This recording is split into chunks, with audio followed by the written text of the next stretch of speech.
السلام علیکم ورحمۃ اللہ وبرکاتہ۔ بسم اللہ الرحمن الرحیم۔ رب اشرح لی صدری ویسر لی امری واحلل عقدۃ من لسانی یفقہوا قولی۔ جی تو ہم آج آیت نمبر 62 سے کنٹینیو کرتے ہیں۔ حق تو یہ ہے کہ جو لوگ بھی خواہ و مسلمان ہوں یا یہودی یا نصرانی یا سابی، اللہ اور آخرت کے دن پر ایمان لے آئیں گے اور نیک عمل کریں گے، وہ اللہ کے پاس اپنے اجر کے مستحق ہوں گے، اور ان کو نہ کوئی خوف ہوگا، نہ وہ کسی غم میں مبتلا ہوں گے۔ بنی اسرائیل پر اللہ تعالیٰ کے انعامات اور ان کی نافرمانیوں کے تذکرے کے بیچ میں یہ آیت کریمہ بنی اسرائیل کے ایک باطل گھمنڈ کی تردید کے لیے آئی ہے۔ ان کا عقیدہ یہ تھا کہ صرف انہی کی نسل اللہ کے منتخب اور لاڈلے بندوں پر مشتمل ہے، ان کے خاندان سے باہر کا کوئی آدمی اللہ کے انعامات کا مستحق نہیں ہے۔ آج بھی یہودیوں کا یہی عقیدہ ہے، اسی لیے یہودی مذہب ایک نسل پرست مذہب ہے، اور اس نسل کے باہر کا کوئی شخص یہودی مذہب اختیار کرنا بھی چاہے تو اختیار کر ہی نہیں سکتا، یا ان کے حقوق کا مستحق نہیں ہو سکتا جو ایک نسل یہودی کو حاصل ہے۔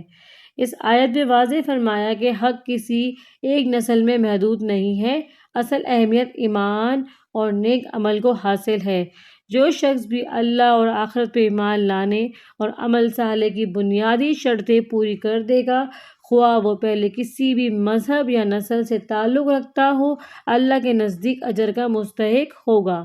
یہودیوں اور نصرانیوں کے علاوہ عرب میں کچھ ستارہ پرست لوگ رہتے تھے جنہیں سابی کہا جاتا تھا، اس لیے ان کا ذکر بھی کیا گیا ہے۔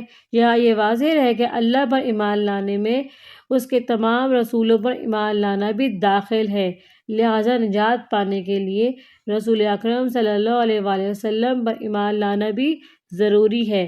چنانچہ پیچھے آیت 40 سے 41 میں اسی لیے تمام بنی اسرائیل کو حضرت محمد صلی اللہ علیہ وآلہ وسلم پر ایمان لانے کا حکم دیا گیا ہے۔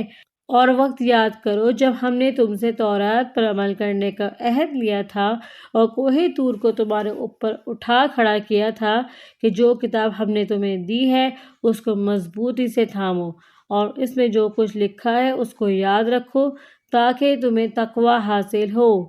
جب حضرت موسیٰ علیہ السلام تورات لے کر آئے تو بنی اسرائیل نے دیکھا کہ اس کے بعض احکام بہت سخت ہیں، اس لیے اس سے بچنے کے بہانے تلاش کرنے شروع کر دیے۔ پہلے تو انہوں نے کہا کہ اللہ تعالیٰ ہم سے خود کہے کہ تورات پر عمل کرنا ضروری ہے۔ مطالبہ اگرچہ نامعقول تھا، مگر ان پر حجت تمام کرنے کے لیے ان میں سے 70 آدمی منتخب کر کے حضرت موسیٰ علیہ السلام کے ساتھ کوہ طور پر بھیجے گئے، جن کو اللہ تعالیٰ نے براہ راست تورات پر عمل کا حکم دیا۔ مگر جب یہ واپس لوٹے تو انہوں نے اپنی قوم کے سامنے تصدیق تو کی کہ اللہ تعالیٰ نے تورات پر عمل کرنے کا حکم دیا ہے، لیکن ایک بات اپنی طرف سے بڑھا دی کہ اللہ تعالیٰ نے یہ بھی فرمایا ہے کہ جتنا تم سے ہو سکے اتنا عمل کر لینا، لیکن جو نہ ہو سکے وہ ہم معاف کر دیں گے۔ چنانچہ تورات کے جس حکم میں بھی انہیں کچھ مشکل نظر آتی وہ یہ بہانہ تراش لیتے کہ یہ حکم بھی اسی چھوٹ میں داخل ہے۔ اس موقع پر اللہ تعالیٰ نے کوہ طور ان کے سروں پر بلند کر دیا کہ تورات کے تمام احکام کو تسلیم کرو۔ جب انہیں یہ اندیشہ ہوا کہ کہیں پہاڑ ان پر گرا نہ دیا جائے، تب ان لوگوں نے تورات کو ماننے اور اس پر عمل کرنے کا عہد کیا۔ اس آیت میں اسی واقعے کی طرف اشارہ ہے۔ کوہ طور کو ان کے سروں پر بلند کرنے کی یہ صورت بھی ممکن ہے کہ پہاڑ کو اپنی جگہ سے ہٹا کر ان کے سروں پر معلق کر دیا گیا ہو، جیسا کہ حافظ ابن جریر رحمۃ اللہ علیہ نے متعدد تابعین سے نقل کیا ہے، اور ظاہر ہے کہ اللہ تعالیٰ کی قدرت سے یہ کچھ بھی بعید نہیں ہے، اور یہ بھی ممکن ہے کہ کوئی اور ایسی صورت پیدا فرما دی گئی ہو کہ ان لوگوں کو ایسا محسوس ہوا ہو کہ پہاڑ ان پر آ گرے گا، مثلاً کوئی زلزلہ آ گیا ہو جس سے انہیں ایسا لگا کہ پہاڑ گرنے والا ہے۔ چنانچہ سورہ اعراف آیت نمبر 171 میں اس واقعے کے بارے میں الفاظ یہ ہیں: وَإِذْ نَتَقْنَا الْجَبَلَ فَوْقَهُمْ كَأَنَّهُ ظُلَّةٌ وَظَنُّوا أَنَّهُ وَاقِعٌ بِهِمْ۔ اس میں لفظ نطق استعمال ہوا ہے جس کے معنی لغت میں زور زور سے ہلانے کے آتے ہیں۔ دیکھیے قاموس اور مفردات القرآن۔ لہٰذا آیت کا یہ ترجمہ بھی ممکن ہے کہ جب ہم نے پہاڑ کو ان کے اوپر زور سے اس طرح ہلایا کہ ان کو گمان ہوا کہ وہ ان پر گر پڑے گا۔ یہاں یہ بات واضح رہے کہ کسی شخص کو ایمان قبول کرنے پر تو زبردستی مجبور نہیں کیا جا سکتا، لیکن جب ایک شخص ایمان لے آئے تو اسے نافرمانی پر سزا بھی دی جا سکتی ہے اور ڈرا دھمکا کر حکم ماننے پر آمادہ بھی کیا جا سکتا ہے۔ بنی اسرائیل چونکہ ایمان پہلے ہی لا چکے تھے، اس لیے ان کو اللہ کے عذاب سے ڈرا کر فرمانبرداری پر آمادہ کیا گیا۔ اس سب کے باوجود تم دوبارہ راہ راست سے پھر گئے، چنانچہ اگر اللہ کا فضل اور رحمت تم پر نہ ہوتی تو تم ضرور سخت نقصان اٹھانے والوں میں شامل ہو جاتے۔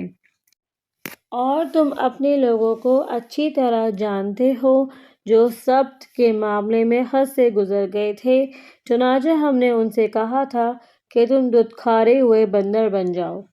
ہفتے کو عربی اور عبرانی زبان میں سبت کہتے ہیں۔ یہودیوں کے لیے اسے ایک مقدس دن قرار دیا گیا تھا جس میں ان کے لیے معاشی سرگرمیاں ممنوع تھیں۔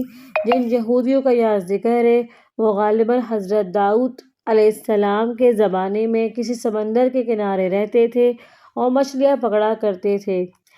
ہفتے کے دن مچھلیاں پکڑنا ان کے لیے ناجائز تھا، مگر شروع میں انہوں نے کچھ ہیلے کر کے اس حکم کی خلاف ورزی کرنی چاہی اور پھر کھلم کھلا مچھلیاں پکڑنی شروع کر دیں۔ کچھ نیک لوگوں نے انہیں سمجھایا مگر باز نہ آئے۔ بالآخر ان پر عذاب آیا اور ان کی صورتیں مسخ کر کے انہیں بندر بنا دیا گیا۔ اس واقعے کی تفصیل سورہ اعراف میں آیت نمبر 163 سے 166 میں آنے والی ہے۔